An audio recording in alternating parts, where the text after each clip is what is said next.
এই উঁচু করলেন, উঁচু করে লালা তুমি কি করেছো বাছা বলে মা তাকে আদর করছেন। আর এইভাবে তাকে তুলে আর সঙ্গে সঙ্গে বক্ষের মধ্যে জড়িয়ে ধরেছেন। বক্ষের মধ্যে জড়িয়ে ধরে আর মা তার এই অঙ্গ প্রত্যঙ্গ দেখছেন। মা যে তাকে কোলে নিয়েছেন, মায়ের কোলে নেওয়া দেখে মায়ের আদর প্রীতি ভাবছেন মা বকবেন, কারণ আমি এই যে অন্যায়টা করেছি, এই যে আমি যা কিছু করি আমার বস্ত্র নোংরা হয়, ধুতে হয় কাকে? মাই তো ধোয়। দাস দাসী অনেক, কিন্তু মা যশোদা তার প্রাণের দুলাল কানাইয়ের সমস্ত সেবাটাই নিজের হাতে করেন। মা যশোদা কি করেন, দাস দাসীগণকে খুব কম সেবার সুযোগ দেন। তারা যে সেবা পায় না তা নয়, পায়, কিন্তু বেশিরভাগ সেবা মা নিজের হাতেই করেন। মা তাকে তুলে নিলেন, দুগ্ধ পান করালেন, আর এইভাবে তাকে দেখছেন, তিনিও হাসছেন, মা যশোদাও হাসছেন, অপার আনন্দের সিন্ধুর মধ্যে নিমজ্জিত হয়ে গেছেন। শুধু কি যশোদা বলে, সমস্ত ব্রজবাসীদের এই একই অবস্থা। আর একটু বড় হয়েছেন কৃষ্ণ। ব্রজবাসীরা, ব্রজমায়েরা কখনো কারণ ছাড়াই মা যশোদার কাছে, যশোদা আমার এই সমস্যা হয়েছে, যশোদা আমার এই বস্তুটা লাগবে, কখনো নিজের সমস্যার অজুহাত করে, কখনো নিজের সমস্যার কথা বলে, কখনো আমার কিছু লাগবে তাই এসেছি বলে এরা অজুহাত করে কৃষ্ণকে দর্শন করতে আসে। সারা দিনে ব্রজবাসীদের ভিড় লেগে থাকে। মা যশোদা এইভাবে দিনের পর দিন আনন্দ। একদিন একটু বড় হয়েছেন, শ্রীকৃষ্ণ গোশালায় গিয়ে উঠেছেন, যেখানে গাভীর বাচ্চাগুলো থাকেন। গাভীর বাচ্চাগুলো থাকেন সেইখানে কৃষ্ণ বলরাম দুই ভাই, কৃষ্ণ হাতে ধরে, বলরাম হাতে ধরেছে। শ্রীকৃষ্ণ হাঁটতে হাঁটতে, বেশি ভালো হাঁটতে পারে না, কোন রকম হাঁটছেন, উপস্থিত হয়েছে। যখন সেই গাভীগণ চলে যায় ঘাস চারণ করবার জন্য, সেই সময় ওই গোবৎসগণ গোশালায় বসে থাকে। কৃষ্ণ বলরাম সেইখানে প্রবিষ্ট হয়ে গেছেন। সেই বাচ্চা মানে গোবৎসগণ যেখানে রয়েছে সেইখানে কৃষ্ণ এবং বলরামের রূপকে দর্শন করে সেই গোবৎসগুলোও তো ধন্য, কৃতকৃতার্থ। তারা এত আনন্দিত হয়েছেন যে কৃষ্ণকে দর্শন করেই যাচ্ছেন অপলক নয়নে। কৃষ্ণ এবং বলরাম এসে সেই গাভীগুলোর, ওই গোবৎসগুলোর গায়ে, কানে, মাথায় হাত দিচ্ছে, আদর করছে। তারা অপলক নয়নে শ্রীকৃষ্ণকে দর্শন করেই যাচ্ছে। গাভী হোক, পশু পক্ষী হোক, আর যাই হোক না কেন, কৃষ্ণ দর্শন করলে কৃষ্ণ দর্শনের যে মাদকতা, সেটা কোথায় যাবে? অপূর্ব অদ্ভুত আনন্দ সাগরে নিমজ্জিত হয়েছে সেই গোবৎসগণ। শ্রীকৃষ্ণ এবং বলরাম কৌতুক বশত কখনো গাভীর ওই বাচ্চাগুলোর নাকে হাত দিচ্ছেন, কানে হাত দিচ্ছেন, লেজ ধরে টানছেন। এবার লেজ ধরে যখন টানছেন তখন বাচ্চাগুলো বসে আছে, তো সুরসুর করছে, তো লেজটা একটু নাড়াবার চেষ্টা করছে। নাড়াবার চেষ্টা করলে তার চেষ্টাকে দেখে কৃষ্ণ আরো জোরে শক্ত করে ধরেছে, বলরামও শক্ত করে ধরেছে। এইবার সে উসপুস করে সোজা হয়ে দাঁড়িয়েছে। দাঁড়ালে তখন আরো শক্ত করে ছাড়ানোর চেষ্টা করছে, হচ্ছে না। এইবার গাভীগণ একটু একটু, বাচ্চাগণ একটু একটু, গোবৎসগণ একটু একটু, বাছুরগুলো একটু একটু করে হাঁটতে চলতে শুরু করছে। তো কৃষ্ণ আর বলরাম দুই ভাই দুটা বাছুরকে ধরে রাখছে আর চলছে। গোশালার থেকে বাইরে চলে আসছে, কিছুতেই ছাড়ছে না। তখন বাছুরগুলো একটু একটু করে দৌড়ার চেষ্টা করছে। ব্রজবাসীরা দেখছে, দেখো কৃষ্ণ আর বলরাম ওই বাছুরের পিছনে লেজ ধরে আর বাছুর টানছে, আর সে দাঁড়িয়ে আছে, দৌড়াচ্ছে, দৌড়ে পাচ্ছে না, বাছুরগুলো টেনে নিয়ে যাচ্ছে। কিন্তু ব্রজবাসীরা কেউ যে এসে তাকে ছাড়ানোর ভাব তারা পাচ্ছে না, কারণ তারা পুতুলের মতো হয়ে গেছে। নার্য নরাশ্চ মুদিতা কুপিতা নিশ্চ, নর নারী যখন কৃষ্ণকে দেখছেন পুতুলের মতো হয়ে, এইখানে এই নর নারী আনন্দিত হচ্ছেন শ্রীকৃষ্ণকে দেখে। दाव की संग खेलन लागे कान्हा नंद जी के आंगन में, दाव के संग खेलन लागे कान्हा नंद जी के आंगन में, दाव के संग खेलन लागे कान्हा नंद जी के आंगन में।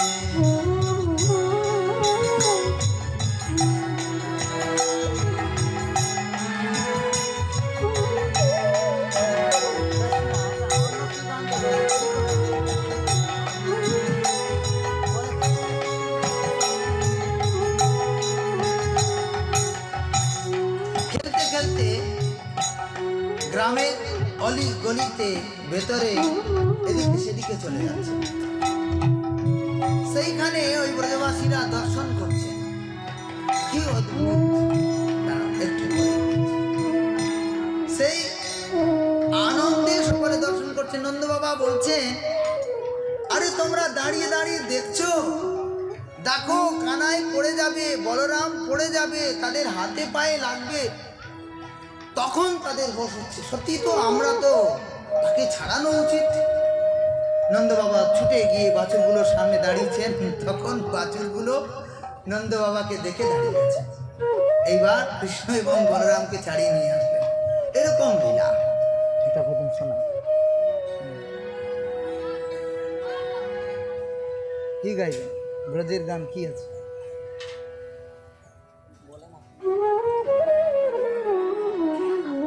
তো এইভাবে তারপরে আরো লীলা, মহানন্দ সাগরে সকলে ডুব দিচ্ছে,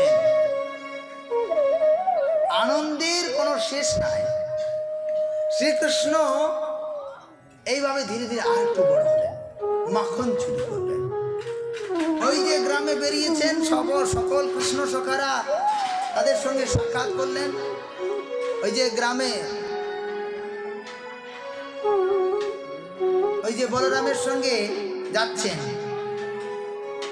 তো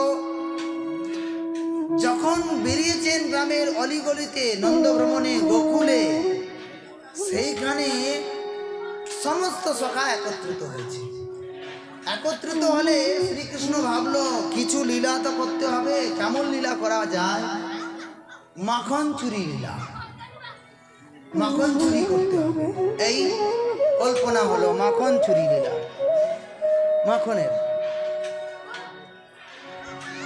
মাখন চুরি লীলা তারা কল্পনা করলেন। কি করলেন? এক ব্রজবাসী ব্রজমায়ের বাড়িতে গিয়েছেন। এটা এমনিতেই হয়নি। ব্রজমায়েরা ভাবছেন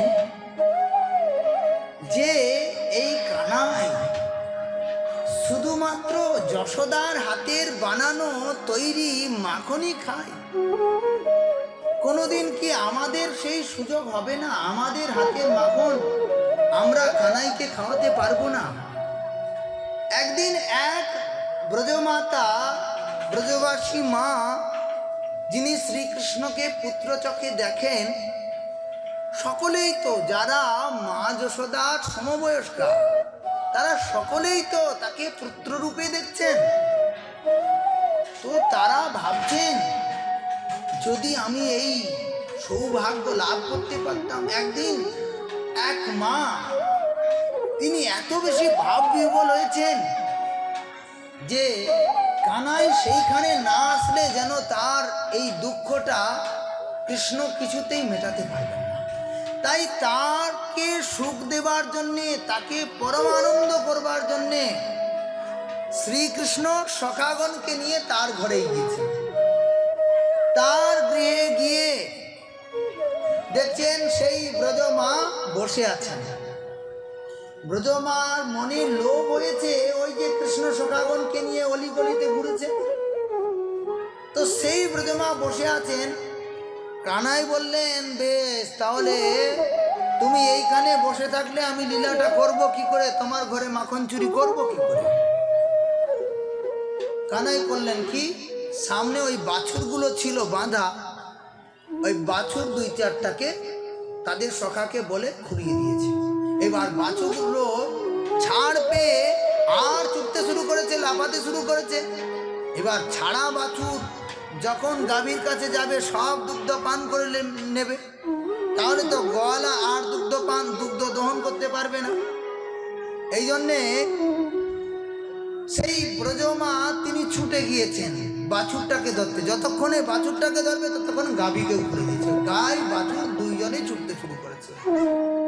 একবার কি করবেন, সমস্ত সখা আনন্দে ওই ব্রজমায়ের ঘরে ঢুকে, আর যেখানে যত ভালো ভালো সুন্দর সুন্দর পদ্মগন্ধা গাভীর মাখন তৈরি করে রেখেছেন, সেই মাখন সব চুরি করে নিজে খাচ্ছেন। এক মুখ একবার মুখে দিচ্ছেন, আর অর্ধেকের বেশি তো ছুঁড়েই দিচ্ছেন।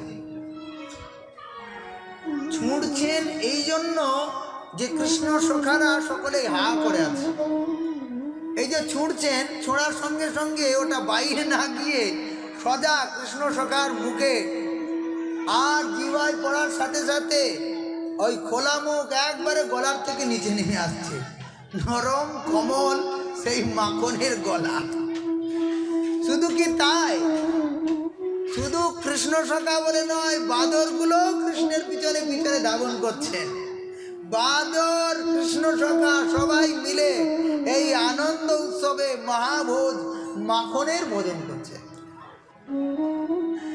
এইবার যতক্ষণে ওই ব্রজমা এসে উপস্থিত হবে গাভী এবং বাছুরকে বেঁধে, ততক্ষণে ব্রজমা দেখলেন, ওই দেখো আমার ঘরের থেকে সকলের মুখে মাখন আর বেরিয়ে যাচ্ছে, সব হুর হুর করে একটা একটা করে চলে যাচ্ছে। যে শুনলেন যে কৃষ্ণ মাখন খেয়েছে অমুক গোপীর ঘরে, সমস্ত গোপী পাগলিনী হয়ে গেলেন। প্রত্যেক গোপী তখন ভাবে, আহা, সেই গোপীর এই সৌভাগ্য হলো, যদি এই সৌভাগ্যটা আমার হতো, যদি আমার ঘরে মাখন খেত আর আমি তাকে দেখতে পারতাম, কত ভালো হতো, কত সুন্দর হতো। এইভাবে সেই গোপী যে রাত্রে দেখেছে, মানে দিনে দেখেছে মাখন চুরি করেছে, আর তাকে তার গৃহের নিকটে, এই সময় গোপী রাত্রে শয়ন আর করছে না। গোপী সেইখানে সারা রাত অধীর অপেক্ষা করে বসে আছেন কখন সকাল হবে। আর সকালবেলা একটু যশোদার প্রাণের দুলালকে দর্শন করে আসি। যশোদার প্রাণের দুলালের কাছে দর্শন করতে আসছে, অথচ যশোদাকে নালিশ করছেন।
এইভাবে তখন তার পরের দিন আরেক গোপী, এইরকম করে প্রত্যেক গোপী যে যেমনভাবে শ্রীকৃষ্ণকে চিন্তন করেছে, প্রত্যেক গোপীর সেই চিন্তনে এসে, ভাবনায় এসে তার ইচ্ছা অনুরূপ তার কাছে লীলা করেছে। কোনো রকম ভাবে কেউ অপ্রসন্ন না। সকলকে মা যশোদা যেমন করে সুখসিন্ধুতে মগ্ন হয়েছেন, ঠিক তেমন করে যশোদার সমস্ত গোকুলবাসী ব্রজবাসীকে তিনি পূর্ণ করেছেন। ব্রজ 84 কোষ ব্রজমণ্ডল, এত বৃহৎ স্থান হলেও এই ব্রজমণ্ডলে সর্বত্র শ্রীকৃষ্ণ যে যেরকম ইচ্ছা করে প্রত্যেক ইচ্ছা পূর্ণ করছেন। আর কৃষ্ণকে যে দিনের বেলা দর্শন করেন, সেটা সারা রাত চিন্তন করতে থাকেন। কখনো কোনো গৃহে গিয়ে যদি মাখন না পায়, মাখন না পেলে তখন কি করত, তাদের গৃহের বাড়ির বাচ্চাগুলোকে কাঁদিয়ে দিয়ে চলে আসত। এইভাবে কখনো বা মনে করুন কারো গৃহে অন্ধকার, একেবারে কিছুই দেখা যাচ্ছে না, কিন্তু তার অঙ্গের কান্তি এবং চরণে যে নূপুর বাঁধা বিভিন্ন মণিমাণিক্য, করকমলে বালা, তার মধ্যে বিভিন্ন মণিমাণিক্য, তো অন্ধকার গৃহেও অনায়াসে তিনি দেখতে পারতেন যেখানে মাখন রাখা রয়েছে সকলের বাড়িতে, সকলের গৃহে। আর এইভাবে গোপী এসে ওই মা যশোদাকে সকালবেলা, একদিন এক গোপী করেছে কি, শ্রীকৃষ্ণকে ধরে নিয়েছে হাতে, মাখন চুরি করতে গিয়ে শ্রীকৃষ্ণ ধরা পড়েছে। শ্রীকৃষ্ণ ধরা পড়লে বলল, দেখো যশোদা তো কখনো মানতে চায় না, তার মানে মা যশোদা এগুলো শুনতে শুনতে ধরে আছে। তিনি জানেন গোপীদের ইচ্ছা কি, তারা কি বলে। প্রত্যেক গোপী তার নামে নালিশ করতে আসে, কিন্তু তাকে নালিশ নয়, তাকে দর্শন করতে আসে। একদিন সেই গোপী যখন তাকে ধরেছে, ধরলে গিয়ে যশোদার কাছে যশোদাকে বলবে, তো রাস্তায় সেই কৃষ্ণ দেখেছে তার দেওর যাচ্ছে, ওই গোপীর দেওর যাচ্ছে, দেওরকে দেখে এরকম করে ডেকেছে, এই দিকে এসো, তোমরা তো কোনোদিন মাখন খেতে পাও না, এই দেখো সুন্দর মাখন আমার হাতে, চুপ করে এসো, এক হাতে রয়ে গেছে, আমাকে আমার মায়ের কাছে নিয়ে যাচ্ছে ধরে, তোমাকে আমি এই মাখনটা দিয়ে দেবো ততক্ষণ। কৃষ্ণ সখারা বলে, কানাই ভাই, তুমি মাখন দাও আর নাই দাও, তোমাকে তো আমরা ধরা পড়তে দেব না, তুমি তো আমাদের দলের সর্দার, অতএব সর্দারকে ঠিক করে রাখতে হবে। তো সে চলে এসেছে, সে মাখনটা না খেয়ে সারা মুখে লেপ নিয়েছে, লেপ নিয়ে এইবার পিছনে পিছনে আসছে। সেই গোপী এত বড় ঘুমটা দেওয়া, সে তো দেখতে পাচ্ছে না, কৃষ্ণ কিন্তু স্পষ্টভাবে দেখতে পাচ্ছে। কৃষ্ণ ঠিকভাবে বুঝিয়ে দে, বলে, আরে গোপী तू कैसी निर्दयी है, तुम्हें नेको दया নাই, বলে তোমার মধ্যে একটু দয়া নেই, করুণা নেই। আমার এই নরম কমল হাত, সেই হাতকে তুমি এত শক্ত করে ধরে রেখেছো, আমার হাতে ব্যথা হয় না। বলে, লালা তো पीड़ा है रो, दर्द है रो। বলে, हाँ तो कहा करूँ। गोपी बोलते, তাহলে কি করব? বলে, ने दूसरा हाथ पकड़ ले मेरो। কানাই বলছে, তাহলে আমার তুমি অন্য হাতটা, অপর হাতটা ধরে নাও। তখন সেই অন্য হাত ধরতে গিয়ে গোপী বলে, লা লা লা, ঠিক। ও গোপীরও একটু দয়া হয়ে গেল, কানাই ঠিকই বলছে, আমি তো নির্দয়ের মতো তাকে শক্ত করে ধরেছি। তো যেই সে অপর হাতটা তখন তার দেওরের হাত ধরিয়ে দিয়েছে। এইবার কানাই ছুটতে ছুটতে এসে মায়ের কোলে গিয়ে বসে গেছেন। বসে আর মায়ের যে আঁচলটা, সেই আঁচল দিয়ে নিজেকে ঢেকে রেখেছে। এইবার সেই গোপী দূর থেকে চিৎকার করতে করতে আসছে, বড় গলা করে, জোর গলা করে, যশোদা, ওরে যশোদা, তুমি প্রত্যেক দিন বলো যে তোমার কানাই একেবারে সাধু ছেলে, কিছুই করেই না, কিছুই জানেই না, আমরা শুধু কানাইকে দেখতে আসি। দেখো আজকে আমি প্রমাণ হাতে নিয়ে এসেছি, প্রমাণ হাতে নিয়ে এসেছি, কানাইকে কিন্তু ধরে আছি, আজকে কিছু বলতে পারবে না। আর কানাই তো মায়ের আঁচলে লুকোনো, মার সামনে একটা চৌকির মতো কিছু রাখা ছিল, মা যেন কি করছিলেন, তো কানাই সেখানে বসে দুগ্ধ পান করছেন। মা তো একবারে গম্ভীর দৃষ্টির, কারণ মা জানেন আমার কানাই তো আমার কোলে আঁচলে। কানাইও নিজেকে ভালোভাবে ঢেকে নিয়েছেন। গোপী যত রকমের প্রলাপ সব করে শেষ করে দিল। এইবার মা যশোদা বলছে, বেশ, হ্যাঁ গো তৈরি, তোমার হয়ে গেছে তো, আর কিছু বলবে?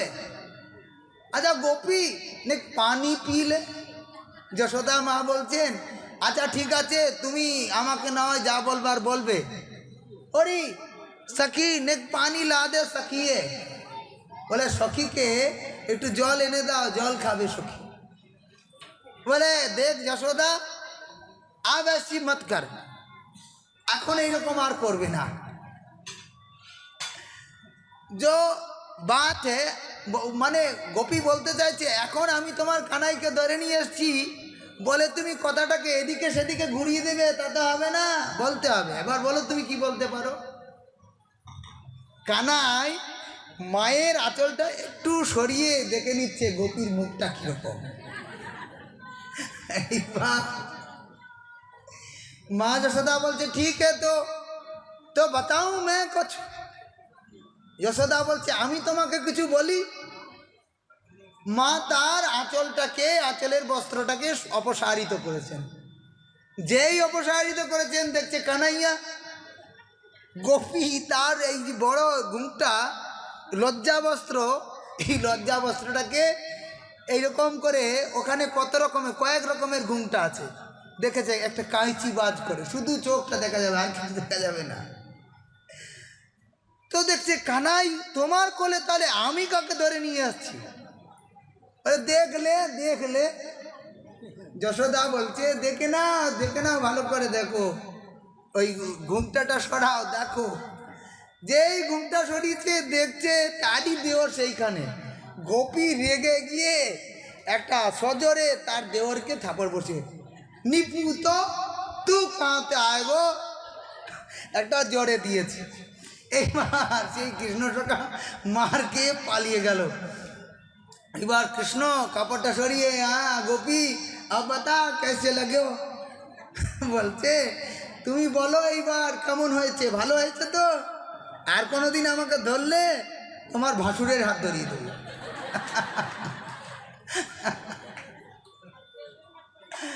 এইভাবে শ্রীকৃষ্ণ অদ্ভুত লীলা করেই চলেছেন। একদিন শ্রীকৃষ্ণ করেছে কি, রাত্রিবেলা ঘুমিয়েছেন মা যশোদাও, সকালবেলা তাড়াতাড়ি ঘুম থেকে উঠেছেন। ঘুম থেকে উঠে কৃষ্ণের জন্যে মাখন তৈরি করবেন। ভাবছেন যে যত বেশি আমার কানাইয়ের সেবা আমিই করব। অন্য দাস দাসীকে অন্যান্য কাজে নিযুক্ত করেছেন, নিজে স্বয়ং দধি মন্থন করছেন।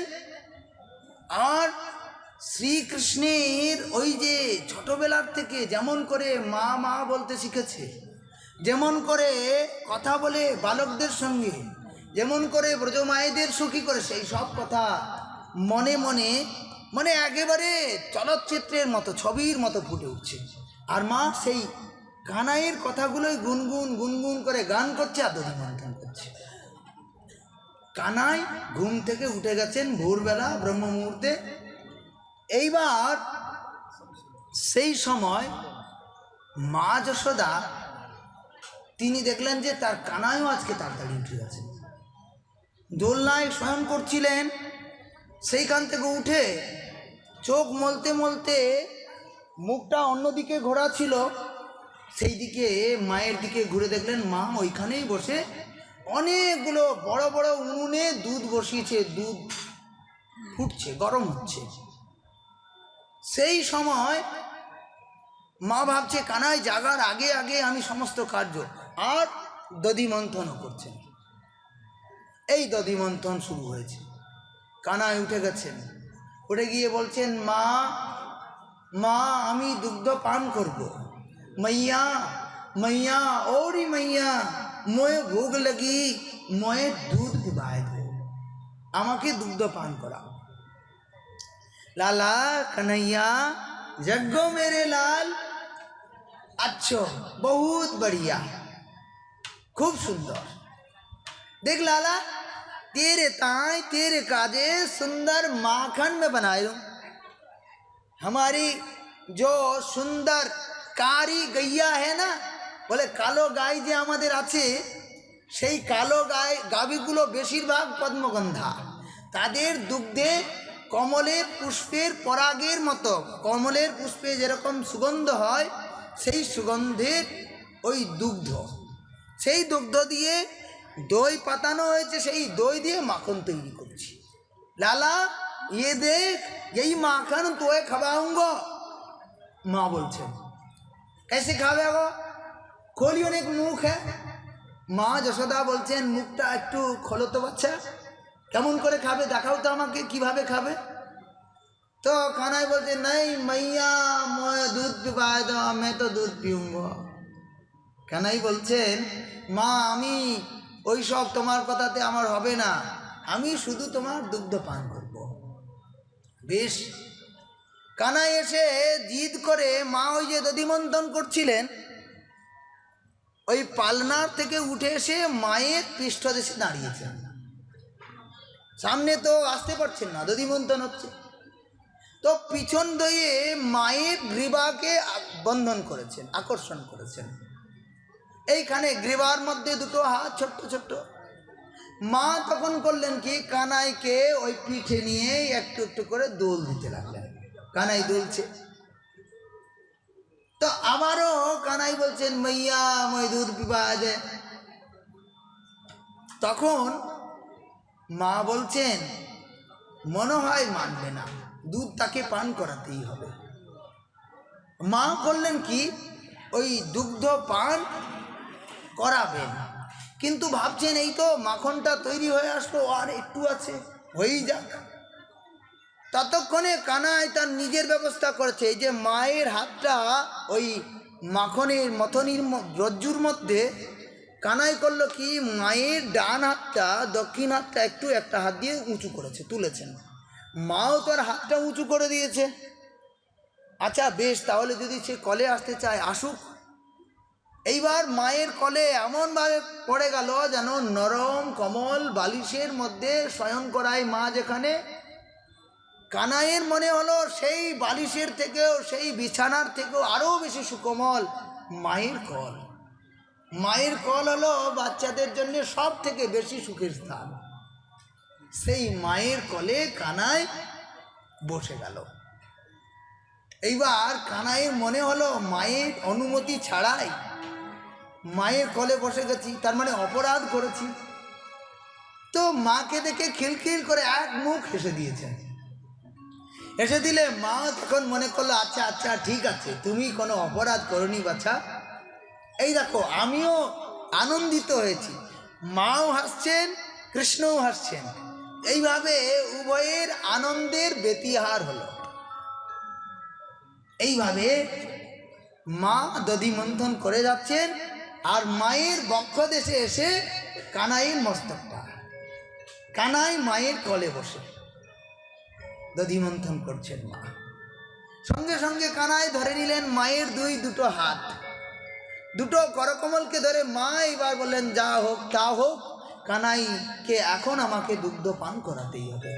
মা সঙ্গে সঙ্গে তার হৃদয়ের অমৃত তার মুখার বন্দে সমর্পণ করলেন। মায়ের বাৎসল্য সিন্ধু যেন উজাড় করে কানাই দুগ্ধ পান করছেন মায়ের স্তন থেকে, তাকে দুগ্ধ টানতে হচ্ছে না।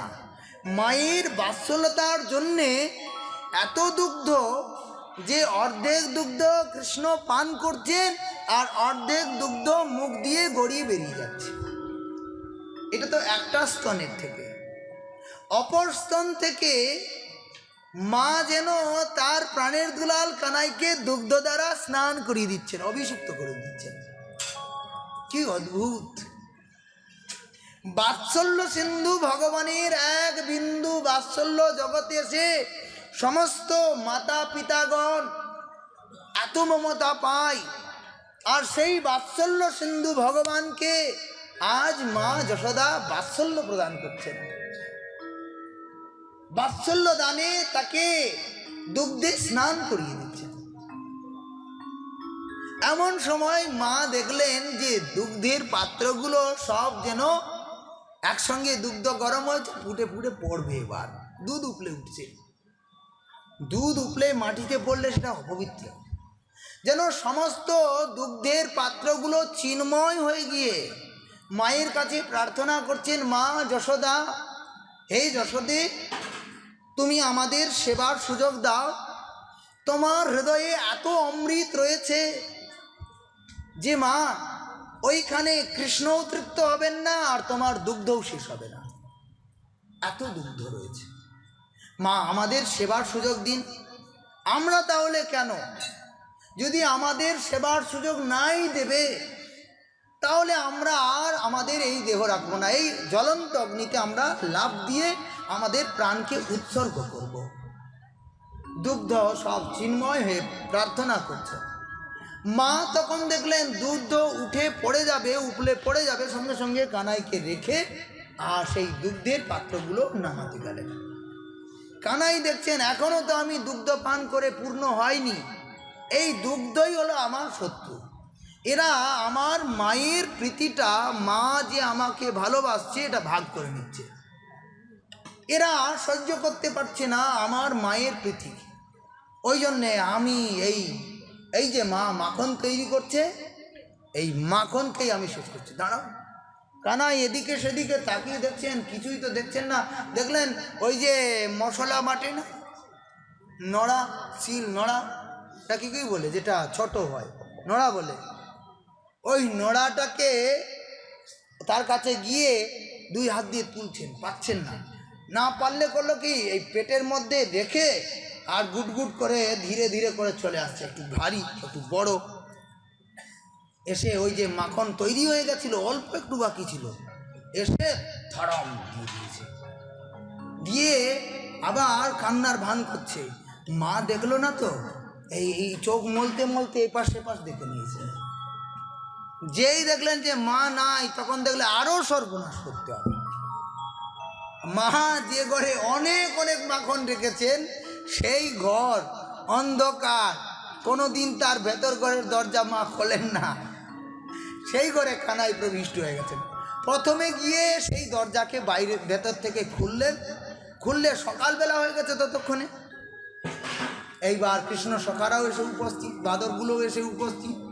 ওইটাই তো তাদের প্রথম আখাড়া, সেইখানে পরামর্শ হবে, মিটিং হবে, তারপরে কোন গোপীর বাড়িতে গিয়ে মাখন চুরি করতে হবে, তেমনভাবে সমস্ত প্ল্যানগুলো ওইখানে তৈরি হয়। সেইখানে সমস্ত বিচার বুদ্ধিগুলো তৈরি হয়, বিচার বিমর্শনা। এইবার সেইখানে মা যশোদা দেখছেন কানাই তো নাই, কিন্তু দেখছেন যে মাখন আর ঘোলের কিচ হয়ে গেছে ঘরটা, সেই গৃহটা। মা যশোদা দেখলেন যে সেই পাত্রটা ভেঙে পড়ে আছে, সেইখানে একটা নোড়া পড়ে আছে। তার মানে এই কাজ কানাই ছাড়া আর কেউ করে না। মা এইবার দেখছেন কানাইয়া কানাইয়া করে, কোথাও কানাই নাই। মা দেখলেন এই মাখনের ঘরটাতে আলো প্রকাশ আসছে কেন? মা দেখছেন যে প্রকাশ আসছে, তার মানে ওই দেখো কানাই এই কাজ করেছে, ওই কৃষ্ণ সখারা, ওই বাদরেরা শব্দ শোনা যাচ্ছে। মা একটা ছড়ি নিয়েছেন, বড় একটা ছড়ি, বেশি বড় না, তবে মোটামুটি ওই দিয়ে যদি মা মারেন ভগবানের সর্বাঙ্গ হয়ে যাবে, লাল হয়ে যাবে রক্তির মতো। মা ওই ছড়ি নিয়ে ধীরে ধীরে গুটি গুটি পায়ে, কিছু শব্দ হচ্ছে না, কিন্তু কৃষ্ণ সখা আর বাদরেরা খুব আনন্দে মাখন খাচ্ছিলেন। দেখতে দেখতে ধীরে ধীরে সব বাদর আর সখাগুলো সরে যাচ্ছেন, মানে তারা সামনের দিক থেকে দেখে নিয়েছেন মা আসছে রে, সরে যাও, কানাইয়ের মা আসছে, সরে যাও। কানাই তো দেখতে পাচ্ছে না, একটা উখলের মধ্যে বসেছে, উখল, একটা উখল মানে যার দ্বারা উঁচুতে উঠে আর উঁচু জায়গায় রাখা বস্তুকে নেওয়া যায়, সেই উখলের মধ্যে চড়ে আর ওই মাখন খাচ্ছিল। কানাই বলছে, ওরে তোমরা থামো, দাঁড়াও, আমার মায়ের হাতের মাখন তৈরি, এই মাখন তোমরা পাবে না। মা যখন শুনলেন যে আমার কানাই আমারই প্রশংসা করছে, মা যতই রেগে থাকুক, তার পুত্র যদি তার প্রশংসা করে, তখন মায়ের সেই সুখ কে আর বর্ণনা করে। মা বলে, আচ্ছা শুনি কানাই কি বলছে, আর একটু বেশি করে শুনি। তো কানাই দেখছে কেউ তো থামলো না, সব ধীরে ধীরে সরে গেছে। মা কনায় দাঁড়িয়ে আছে, যেই কানাই পিছনের দিকে তাকিয়েছেন, দেখছেন মা ছড়ি নিয়ে ছুটে পলায়ন করতে শুরু করেছে, মাও পিছনে পিছনে ছুটছেন। শেষে মা দেখলেন কানাই ভীত হয়ে গিয়েছেন, ছড়িটা ফেলে দিলেন। লালা কানাইয়া क्यों भाग रहे हो, কেন দৌড়াচ্ছ, দাঁড়াও দাঁড়াও, নাই मैया तू मारेगी, তুমি মারবে। बोले नहीं लाला मैं क्या मारूंगा, तो मैं ना मारूंगा, तू खड़ो है जा, दाड़ाओ। बोले नहीं मैया मारेगी, बोले नहीं लाला मारूंगो ना, तेरो आरती करूंगो, आरती उतारूंगो। माँ बोलছেন তোমার आरती করব, তোমার চিন্তা নেই। हाँ मैया आरती करेगी, बोले ऐसे ही जैसे हमारे मंदिर में नारायण जी को करे। हाँ हाँ लाला ऐसे ही। এবার কানাই তো দাঁড়িয়ে গেলেন নির্ভয়, মা অভয় দিয়েছেন। কিন্তু মায়েরা তাদের বাচ্চাদের কিরকম আরতি করে এটা তো মায়েরাই জানে, ওটা বলে লাভ নেই। এইবার কানাই দাঁড়িয়ে গেছেন, মা গিয়ে খপ করে হাত ধরেছেন, হাতটি ধরে বলে এইবার চলো তোমাকে আরতি করছি আমি। বলে এই উখল এইটাতে বসে তুমি চুরি করেছো, এই মধ্যেই তোমাকে বাঁধবো। বাঁধলেন, বেঁধে ওনাকে যখন বাঁধছেন তখন ওই দেখুন উনি কি বলছেন, আর আমারে মারিস নে মা, মা তোরি চলো ধরে বলি,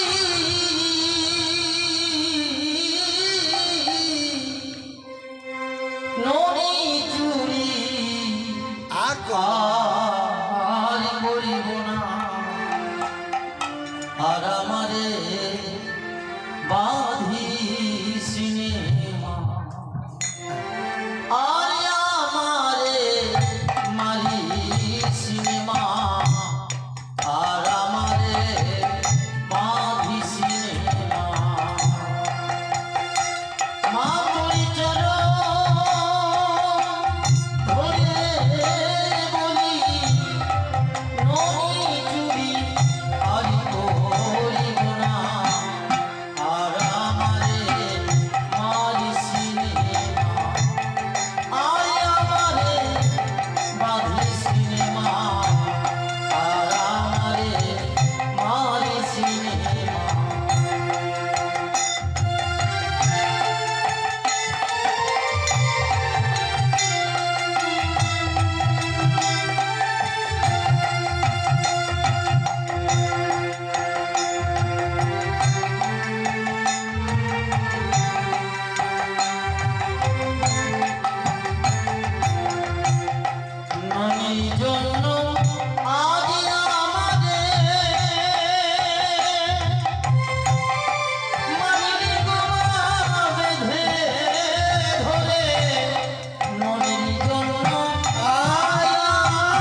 কানাই এত অনুনয় বিনয় করলেন, মা কিছুতেই শুনবেন না। তো সব ব্রজমায়েরা তারা নিষেধ করছেন, যশোদা এই অবোধ বালক আর তার এত কোমল অঙ্গ, তাকে তুমি এইভাবে বেঁধো না। মা বলে, তোমরা উপদেশ করতে আসো না, কারণ তোমরাই একদিন আসবে আমার কাছে নালিশ করতে। এখন তো তোমাদের ভালো লাগে, ভালোবাসো, তো মা এইভাবে তাকে বাঁধবেন, বেঁধেই দিলেন। দড়ি নিয়েছেন বাঁধবার জন্য, অনেক বড় দড়ি, কিন্তু দেখবেন যখন বাঁধতে গিয়েছেন অল্প একটু ছোট পড়ে গেছে, বাঁধা যাচ্ছে না, 2 আঙুলের ছোট। বেশ, একটা দিয়ে যদি না বাঁধে আর একটু বড় করলেই তো হয়ে যায়। আরেকটা দড়ি দিয়ে বাঁধলেন, যুক্ত করে যখন বাঁধতে আসছেন দেখছেন ওই একই অবস্থা, দড়ি ছোট পড়ে যাচ্ছে। এক এক এক এক করে অনেকগুলো দড়ি, গৃহে যতগুলো দড়ি সমস্ত রশ্মিকে নিয়ে এসে বাঁধলেন, কিন্তু কৃষ্ণকে বাঁধতে পারলেন না। ভগবানকে কখনো কেউ বাঁধতে পারেন না। ভগবান কৃপা করে যদি কারুর ভাগ্যে কাউকে এই সুখটা দিতে চান, তাহলে তার জন্যও ভগবানের কৃপার দরকার। এখন মা যশোদা তার পুত্রকে বাঁধবেন, তাতে কার অনুমতি নেবেন? কারুর অনুমতি নেওয়ার দরকার আছে? প্রীতি তো আছেই, তো অনুমতি নিচ্ছেন না। কিন্তু মা যশোদা ঘেমে লটপট হয়ে গেছে, সারা দেহ ঘেমে ভরে গেছে। কারণ একটা কাজ, যে কর্মটা আমরা জীবনভর করে আসছি, জানি যে কাজটা নিপুণতার সঙ্গে করতে পারি, সেই কাজটাই যদি একবার আমি করতে গিয়েছি আর যেটা না হয়, তাহলে দেখবেন ঘেমে একবারে লটপট হয়ে যাবে। তো এইরকমভাবে মার সেই পরিশ্রমকে ভগবান দেখলেন। মা ঘেমে গেছেন, বারবার বাঁধার চেষ্টা করছেন, কিছুতেই বাঁধতে তিনি পারছেন না। দেখে বলে, মা তোমার বড় পরিশ্রম হয়ে গেছে মা। আচ্ছা মা, তুমি যদি বাঁধতেই চাও তাহলে দাও, আমার কাছে দড়িটা দাও, আমি তোমাকে বেঁধে দিই। মা যখন পারছেনই না কিছুতেই, তখন বলে, এই নাও ধরো, বাঁধো দেখি। এবার কানাই ভগবান শ্রীকৃষ্ণ নিজেই নিজের বন্ধনকে স্বীকার করলেন। ভক্তের কাছে ভগবানের যে বন্ধনটা, এটা নিজেই নিজে অনুগ্রহ করে আর ভক্তের বন্ধনে তিনি সুখী হন। ভক্তের সেই বন্ধনটাকে তিনি ভালোবাসেন, তাই তিনি বন্ধনকে স্বীকার করেছেন। মা যশোদা তাকে এইভাবে বাঁধলেন। মা বলছেন, আরে কেসো ছলিয়া হে রে তু, কিরকম তুমি ছল করছো ছলনাময় হয়ে। এতগুলো দড়ি দিয়ে তোমাকে বাঁধতে চাইলাম, বাঁধতে পারলে না, তুমি পেটটা বড় করে দিচ্ছ, পেটটা ফুলিয়ে দিচ্ছ বলে আমি তোমায় বাঁধতে পারছি না। এতগুলো দড়ি দিয়ে মা বাঁধতে পারলো না, অথচ দেখো এইখানে ঐশ্বর্য দেখাচ্ছেন ভগবান, কিন্তু ওটা মাধুর্য এসে ঢেকে যাচ্ছে। মা বলছেন, তুমি নিশ্চয় পেটটাকে বাড়িয়ে দিচ্ছ যখন আমি বাঁধতে যাচ্ছি, এই জন্যে আমি তোমাকে বাঁধতে পারছি না। এই হলো এখানের মাধুর্য। তাহলে এইভাবে মা যশোদা তাকে বন্ধন করলেন। মা যশোদা বেঁধে ভাবছেন যে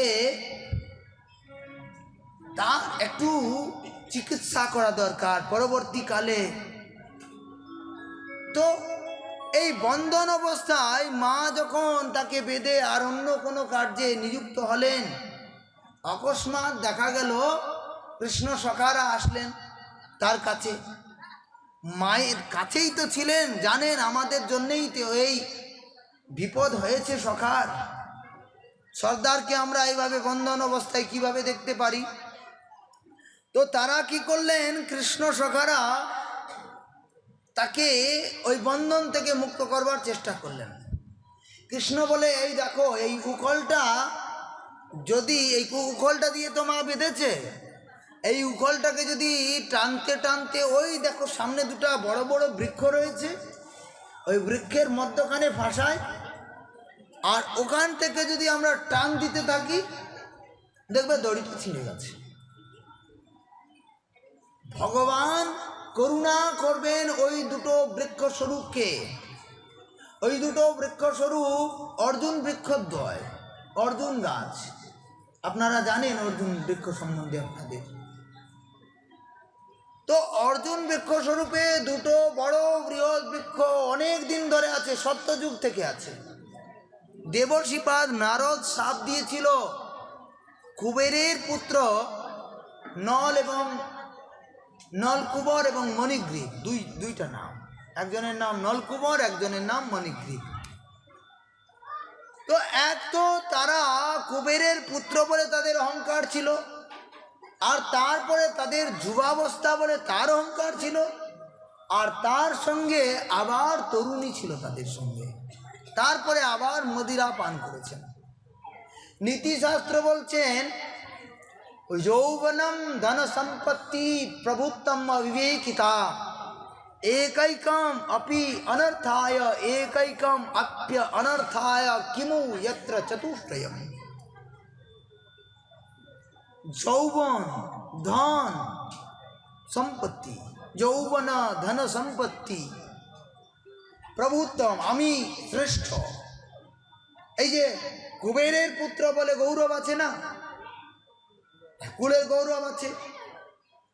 অবিবেকিতা, অবিবেক এক একটা সর্বনাশ করবার জন্য পর্যাপ্ত। যদি কারোর কুলের গৌরব আছে, আমি অমুক কুলের অমুক বংশের, আমার সঙ্গে তুমি কথা বলবে, দেখাচ্ছি বেটা মজা। বলে আমি এত বড় লোক, আমার এত টাকা আছে, আমি দেখাচ্ছি বেটা মজা, আমার সঙ্গে তুমি তুলনা করতে পারবে? তো এইগুলো প্রত্যেকটাই সর্বনাশ করিয়ে দেবে।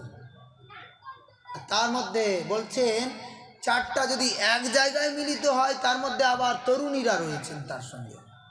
তো মদিরা পান করে আর কৈলাস পর্বতের নিকটে মন্দাকিনী নদী, সেই মন্দাকিনীর জলে সে হাতির মতো ওই দেবাঙ্গনা স্ত্রীগণকে নিয়ে, অপ্সরাগণকে নিয়ে, আর তখন দেবর্ষিপাদ নারদ আকাশপথে যাচ্ছিলেন, দেখে তাকে করুণা করবার জন্য সেই পথ দিয়েই যাচ্ছেন। সেই তরুণী যারা, তারা তো বস্ত্র আদি পরিধান করলেন, ঋষিকে সম্মান করলেন, কিন্তু নলকুবর এবং মণিগ্রীব দুইজন বরং ঋষিকে দেখে আরও বেশি চঞ্চল হলেন। আরও বেশি চঞ্চল হলে তখন ঋষি তাদেরকে শাপ দিলেন, তোমরা এই শরীরটাকে নিয়ে এত অহংকার করো, এই শরীরটা মৃত্যু ধর্মকে গ্রহণ করলে ভস্ম মাত্র তার সার হবে, বা এই দেহটাকে যদি পশু পাখি ছিঁড়ে খায় তাহলে সেই দেহটাই বিষ্ঠারূপে পরিণত হবে, বা যদি এমনিতেই পচে যায় তাহলে পোকা তৈরি হবে এই শরীরটার মধ্যে। এত গৌরব, এত অহংকার, যাও তোমরা আমাকে সাধুকে দেখেও যখন জড়ের মতো আচরণ হয়ে জড়ের মতো দাঁড়িয়ে আছো, জড়ের মতোই দাঁড়িয়ে থাকবে, তোমরা যাও বৃক্ষস্বরূপ হয়ে যাবে। শীতে গরমে বর্ষায় বাতাসে যখন তাপবে, তপ করবে, তখন ধীরে ধীরে তোমরা শুদ্ধ হবে, যাও সাপ দিলাম। তবে চিন্তা নেই, সত্যযুগের পরে ত্রেতাযুগ গেলে তারপরে যখন দাপর যুগ আসবে, আমি আশীর্বাদও করে দিয়ে গেলাম, ভগবান এই ভূমিতে লীলা করবেন, আর ভগবানের লীলা দর্শন করে তোমরা ধন্য হবে, ভগবান তোমাদের কৃপা করবেন। এই কৃপা করে দিলেন। তো সেই সময় ভগবানের ওই দেবর্ষিপাদ নারদের কথা মনে পড়েছে। নারদ মানে আমার ভক্ত কাউকে উদ্ধার করবার সংকল্প করেছেন, আর তার উদ্ধার হবে না এটা হতে পারে না।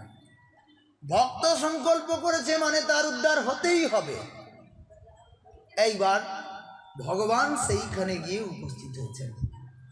সেই দুই বৃক্ষের মধ্যে তার সেই উখলটাকে ফাঁসিয়ে আর কৃষ্ণ টানছেন, সখাগণ জোর দিচ্ছেন, আর সমস্ত জোর ওই কৃষ্ণের কোমরে লাগছে, কোটি দেশে লাল হয়ে গেছে।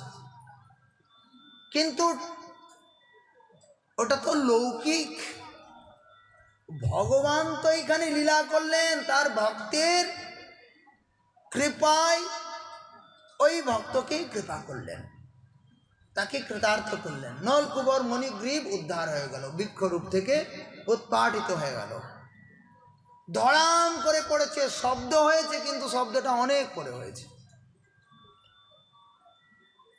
ততক্ষণে ওই নলকুবর মণিগ্রীব আবারও সেই মনুষ্যরূপ ধারণ করে আর ভগবানকে প্রার্থনা করছেন, স্তুতি করছেন। স্তুতি করলেন, স্তুতি করলে এইবার তারা ভগবানকে বলছেন, হে করুণা সিন্ধু, হে দীনবন্ধু, আপনি আমাদের করুণা করেছেন, আপনার করুণায় আমরা ধন্য হয়েছি, আপনার লীলা আমরা ঋষির কৃপায় দর্শন করতে পেরেছি। করুণা সিন্ধু একটা আশীর্বাদ, আপনি আমাদের করুন। আমরা আমাদের রুচি এইরকম, বলে বাণী গুণানুকথনে শ্রবণৌ কথায়াম, আমাদের বাণী যেন নিরন্তর আপনার গুণগান করতে পারে। বাণী গুণানুকথনে শ্রবণৌ কথায়াম, আমাদের দুই কর্ণ দিয়ে যেন আমরা তোমার কথাকে আস্বাদন করতে পারি, শ্রবণ করতে পারি। স্মৃত্যাম শিরস্তব নিবাস জগৎ প্রণামে, আমাদের স্মৃতিতে হে জগৎ বন্দনীয়, হে অখিল বিশ্ব ব্রহ্মাণ্ডের একমাত্র সার স্বরূপ, পরম তত্ত্ব স্বরূপ ভগবান, তোমার চরণ কমলের চিন্তন যেন আমরা করতে পারি। স্মৃত্যাম শিরস্তব নিবাস জগৎ প্রণামে, জগৎ যে চরণকে প্রণাম করে সেই চরণে যেন আমাদের মতি থাকে, আমাদের বুদ্ধি সেইখানে স্থির হয়। আর আমাদের দৃষ্টি যেন দৃষ্টি শতাম দর্শনেস্তু ভবত্তনু নাম, দুই চোখ দিয়ে যেন আপনার ভক্তগণকে দর্শন করতে পারি। কারণ ভক্তের দর্শনে যত জগতের কল্যাণ হয়, এইরকম কল্যাণ আর কোনো কিছুর দ্বারা হয় না। হে করুণা সিন্ধু, আমাদের এইভাবে কৃপা করুন। দেখুন, ভগবান দর্শন দিয়েছেন, ভগবান নয়ন গোচর হয়েছেন, অথচ ভগবানের কাছে আবারও সেটাই চাইছেন। মুক্তি যদি শ্রেষ্ঠ হতো তাহলে মুক্তি চেয়ে নিতে পারতেন। উনি বললেন, করুণা সিন্ধু, মুক্তি দিয়ে কি করব? মুক্তি দিয়ে তো আপনাকে দর্শন করতে পারবো না, না আপনার সেবা পাবো, আর না তো আপনার মধুরাতি মধুর বচনামৃত সুধা পান করতে পারবো, না তো আপনার কথামৃতকে আমরা পান করতে পারবো। যার দ্বারা আপনার সেবা পাবো, আপনার বচনামৃতকে শ্রবণ করতে পারবো এবং আপনার কথা শ্রবণ করতে পারবো এবং আপনার লীলা দর্শন করে ধন্য হতে পারবো। হে করুণা সিন্ধু, সেই করুণা করুন। ভগবানকে প্রার্থনা করলেন, বলে যাও, এখন থেকে তোমাদের আমি আশীর্বাদ করলাম, আমার চরণে সতত ভক্তি থাকবে, আবারও তোমরা যেখানে থাকবে সেখানেই তোমরা আমার ভক্তিতে ধন্য হবে। ভগবান আশীর্বাদ করলেন। এইভাবে মা যশোদা একদিন ভাবছেন যে আমার এই কানাই, সে তো এইরকম ভাবে করছে, তার বুদ্ধিটা কিভাবে শুদ্ধ হবে। মা একটা উপায় করলেন। উপায় করবেন কিন্তু কি করে? শাণ্ডিল্য মুনি এসেছেন, শাণ্ডিল্য মুনির কাছে জিজ্ঞাসা করছেন। শাণ্ডিল্য মুনি বলছেন, আচ্ছা মা, তোমার সমস্যা কি? বলে, বাবা, হে মুনিবর, হে ঋষি প্রবর, আমাদের একটাই চিন্তা যে এই কানাই এখন তো সে বালক, তো এই যে অন্যের প্রত্যেক ব্রজবাসীর গৃহে গিয়ে মাখন চুরি করছে, কারোর মটকি ফোড়ছে, ভাঙছে, জলের মটকা, দুগ্ধের মটকা, বস্ত্র চুরি করছে, আরও কত কি করছে। তো বলছেন তার এই চঞ্চল বুদ্ধিটা কিভাবে শুদ্ধ হবে? ও বলে, মা তুমি তার জন্য চিন্তা করছো, চিন্তা করো না। বুদ্ধির দেবতা তো গণেশ। গণেশ হলো মোদক প্রিয়। মোদক মানে লাড্ডু। তো তুমি লাড্ডু ছোট ছোট করবে না, বড় বড় করে লাড্ডু করো। আমাদের ব্রজে এখনো প্রথা আছে, ব্রজ মায়েরা যখন ঘরে লাড্ডু করে এরকম বড় বড় লাড্ডু করে। একটা লাড্ডু দিলে ওই লাড্ডু আমাদের 2-3 দিন চলে যেত মাধুপুরে। মানে 2-3 দিন মিষ্টি খাওয়া হতো, লাড্ডু খাওয়া হতো আর কি। তো ওই দেখুন উনি বলে দিলেন যে গণেশের পুজো করো মা, তোমার সব ঠিক হয়ে যাবে, কানাইয়ের বুদ্ধি শুদ্ধ হয়ে যাবে। সান্ডিল্যমণি চলে গিয়েছে। মা করলেন কি, ভালো ভালো কারিগর যারা, যে ব্রজমায়েরা সুন্দর সুন্দর লাড্ডু তৈরি করতে পারে, সুন্দর বেসনকে তৈরি করে সেটাকে ভেজে আর রসের মধ্যে ডুবিয়ে ভালো লাড্ডু করতে পারে, অনেক কয়েকজনকে বসিয়ে আর সেই লাড্ডু বাঁধালেন, বড় বড় লাড্ডু। বড় বড় পাত্রে করে মা সাজিয়ে নিয়েছেন উঁচু উঁচু করে। মা জিজ্ঞাসা করে জানলেন গণেশের মন্দির কোথায়? গণেশের মন্দির ওই গ্রামের বাইরে, সেখানে কেউ বিশেষ যায় না। গণেশ দেবতার পূজা আমাদের ব্রজে বিশেষ একটা নাই। তো যখন মা অনেকগুলো লাড্ডু তৈরি করে কৃষ্ণ এবং বলরামকে নিয়ে যাচ্ছেন, গণেশ দেবতাকে প্রণাম করবে, গণেশের প্রসাদ খাবে, গণেশের কৃপা হলেই তাহলে আমার কানাইয়ের বুদ্ধি ঠিক হবে। বলরাম ঠিকঠাক, কিন্তু এই কানাইয়ের বুদ্ধিতে সেও ওই রকম করে। তো কানাই আর বলাই দুই ভাই মায়ের সঙ্গে যাচ্ছেন। যখন থেকে তৈরি হচ্ছে কানাইয়ের দৃষ্টিটা ওই লাড্ডুর মধ্যে। শুনবেন ধ্যান দিয়ে। কানাই বলছেন, দাও দাদা, এই দেখো আমাদের চোখের সামনে এত সুন্দর সুন্দর দেশি ঘি দিয়ে, গোপ্য ঘি দিয়ে তৈরি হচ্ছে এই লাড্ডু, তুমি কেন চেষ্টা করছো না? যত্ন করলেই তো হয়ে যায়। তো বলরাম বলছে, না লালা কানাই, আমি তোমার এই কথাই সাই দেব না। মা যখন চেয়েছেন দেবতার পূজা করবেন, ওনার এই পুজোতে আমি বাধা দেব না। তার মানে ভয় আছে। মা ডান্ডা নিয়ে, ছড়ি নিয়ে পেটাতে পেটাতে সজা করে দেবেন, ওই জন্যে বলরাম বলছে, না আমি এটা করতে পারবো না। তবে কানাই বলছে, ঠিক আছে হোক, সুযোগ তো মিলবেই একদিন, সুযোগ আর কই যাবে। এখানে বাড়িতে যদি না হয় তো মন্দিরেই দেখা যাবে। মন্দিরে মা পুজো তো করবেন। পুজো করলে আমরা দেখেছি মা কিন্তু খুব সাবধান হয়ে যত্ন সহকারে পুজো করে। তো মা অনেক দাস দাসীকে নিয়ে আর সেই গণেশের মন্দিরে গিয়ে উপস্থিত হয়েছেন। মা দেখছেন সেই গণেশের মন্দিরটা ওই মাকড়সার জালে ভর্তি হয়ে আছে। মা জল দিয়ে ধোয়াধুয়ি করে আর এইবার সেই লাড্ডুগুলো গণেশ দেবতাকে ভালো করে বস্ত্র টস্ত্র পরিয়ে এই লাড্ডুগুলো সেইখানে গণেশের মন্দিরে রাখা হয়েছে।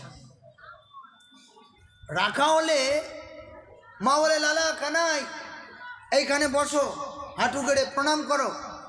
মাও এইভাবে বসে আর চোখ বন্ধ করেছে। কানাই তো এই কথাই ভাবছিলেন, মা কখন চোখ বন্ধ করে, মা কখন। এইভাবে আপনারা কথা বললে কি হয়?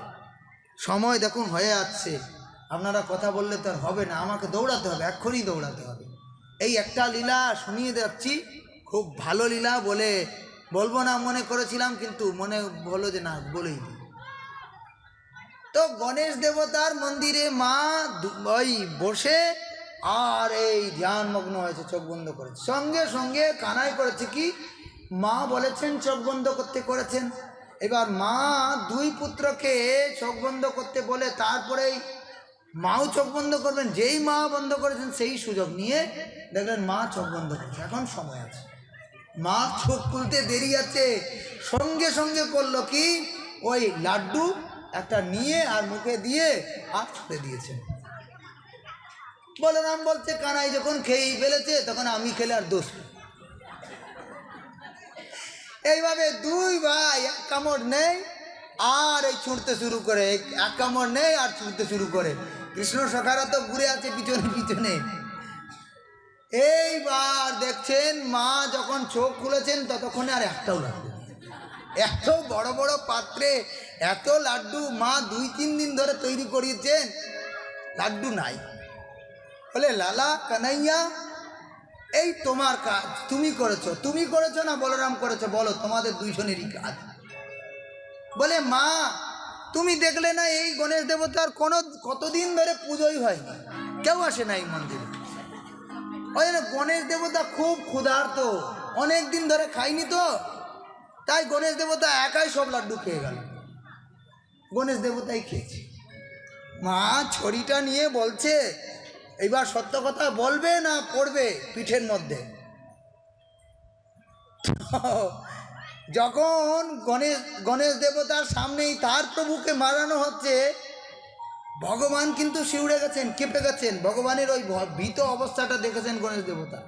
সঙ্গে সঙ্গে গণেশ দেবতা ওই শিলার মূর্তি থেকে স্বয়ং প্রকটিত হলেন, হয়ে গিয়ে বলছেন মা মা মারবেন না মা, উনি লাড্ডু খাননি, লাড্ডু তো আমি খেয়েছি মা, ভয়েই বলে দিচ্ছেন। গণেশ দেবতা মিথ্যা কথা বললেন কি? বলে না, ভগবান খেয়েছেন মানে জগৎ তৃপ্ত, জগতের খাওয়া হয়ে গেছে। গণেশ দেবতা মিথ্যা বলেন। মা আমি খুব খুশি মা, তুমি বলো কি বর চাই তোমার। বলে এই আমার পুত্রের বুদ্ধিটা এত চঞ্চল, তো মা ভেবে পাচ্ছেন না গণেশ দেবতা প্রকট হয়ে গেছে, গণেশ দেবতা এত সন্তুষ্ট হয়েছে, গণেশ দেবতা সব লাড্ডু খেয়ে গেছে। দেখো মা আশ্চর্য হয়েছেন, কিন্তু মা ভাবছেন যে আমি কি বর চাইবো, আমার কানাইয়ের জন্য অনেক কিছু তো চাওয়ার আছে। তিনি করলেন কি, বলেন জানি না বাবা কোনটা কি চাইতে হবে। আচ্ছা তাকে তো সকলে চোর বলে, মাখন চুরি করেছে বলে চোর নামে তার খ্যাতি। উনি বলছেন মা বলছেন যে আমার কানাইয়ের বিবাহ হবে তো। হ্যাঁ মা খুব হবে, খুব। মা তুমি চিন্তা করো না, 16,108টার বিয়ে হবে। হাই হাই, মা যশোদা বলছেন এতগুলো নিয়ে আমি করব কি, আমার বৌমাদের মধ্যেই ঝগড়া হবে, আমি রেখে করব, কোথায় রাখবো। বলে মা আমি আশীর্বাদ দিয়ে দিচ্ছি, ওটা আর ফিরবে না।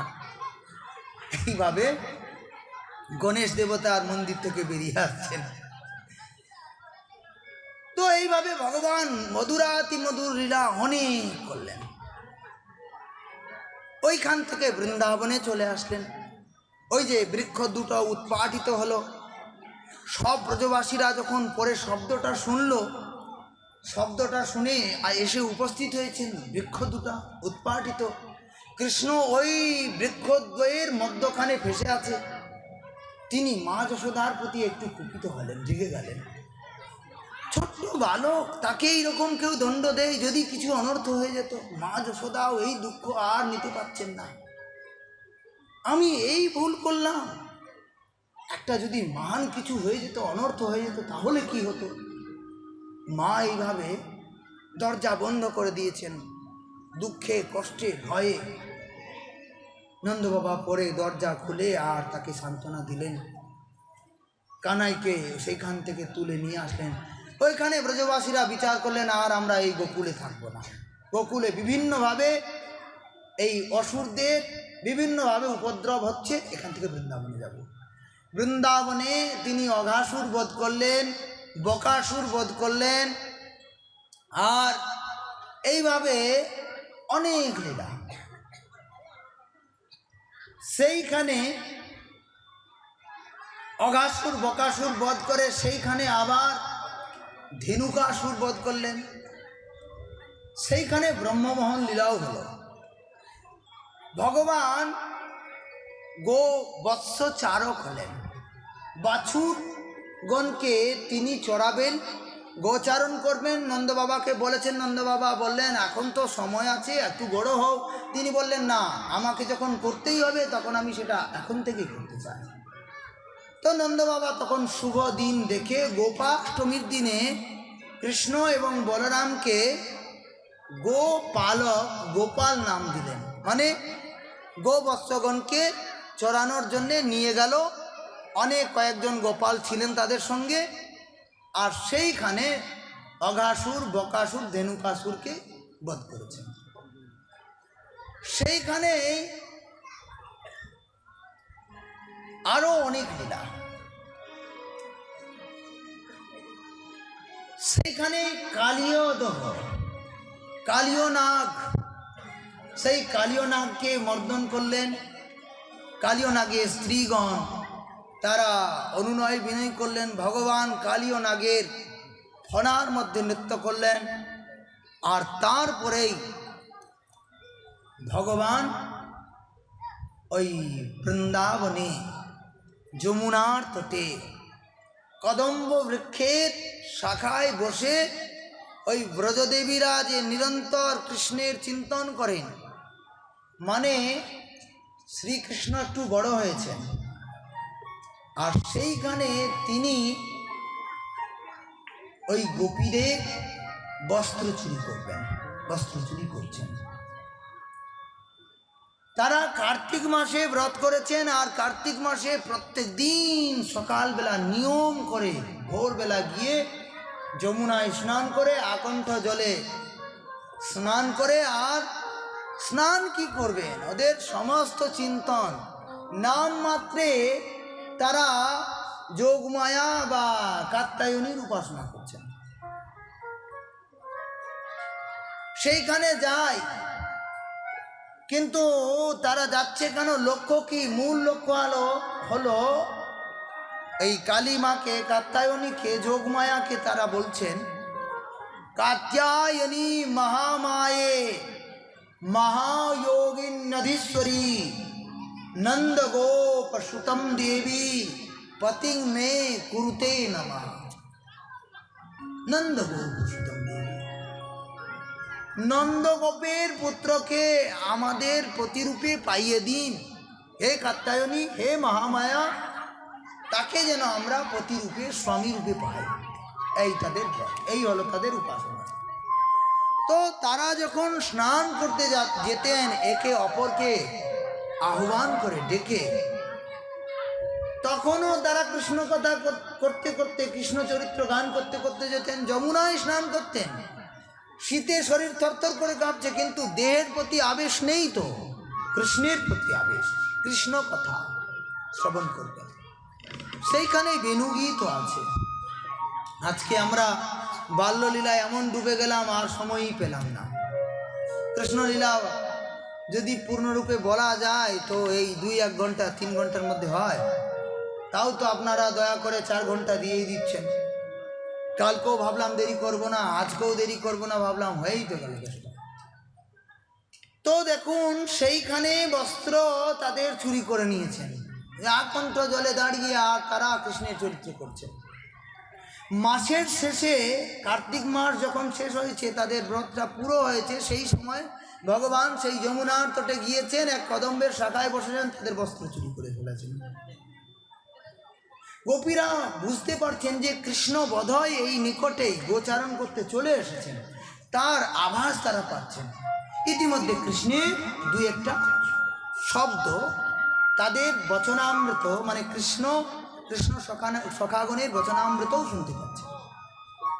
হঠাৎ তারা দেখলেন, ওই দেখো তীরে যমুনার কূলে আমাদের বস্ত্রগুলো নেই, বস্ত্রগুলো কোথায়, কে যেন চুরি করেছে।